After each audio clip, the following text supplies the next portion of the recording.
اب اس پورے لفظ کو آپ بھی میرے ساتھ ایک بار دہرا لیجئے.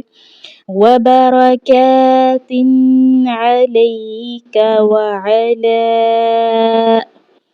علا کو ہم نے کھینچ کر پڑھنا ہے، اس لیے کہ اس پر مدہ اور کھڑی زبر کی بھی علامت آ چکی ہے، اور ہم جانتے ہیں کہ مدہ کو 4 الف کے برابر کھینچ کر پڑھا جاتا ہے.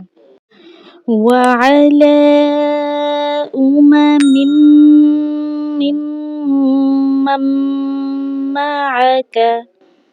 اب چونکہ ہم نے یہاں پہ وقف کرنا ہے تو ہم وقف کی صورت میں اس کو کیسے پڑھیں گے؟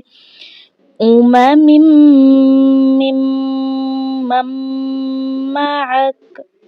ٹھیک ہے، ہم نے کاف کو ہلکا سا ظاہر کرنا ہے، کاف کے اوپر کوئی حرکت ہم نے نہیں پڑھنی. اب اس پوری آیت کو بھی میرے ساتھ آپ دہرا لیجئے. قِیلَ یَا نُوحُ اهْبِطْ. یہاں پر جو الف آ رہا ہے اس کو ہم نے نہیں پڑھنا کیونکہ اس کے اوپر کوئی حرکت نہیں ہے. قِیلَ یَا نُوحُ اهْبِطْ بِسَلَامٍ مِّنَّا وَبَرَكَاتٍ.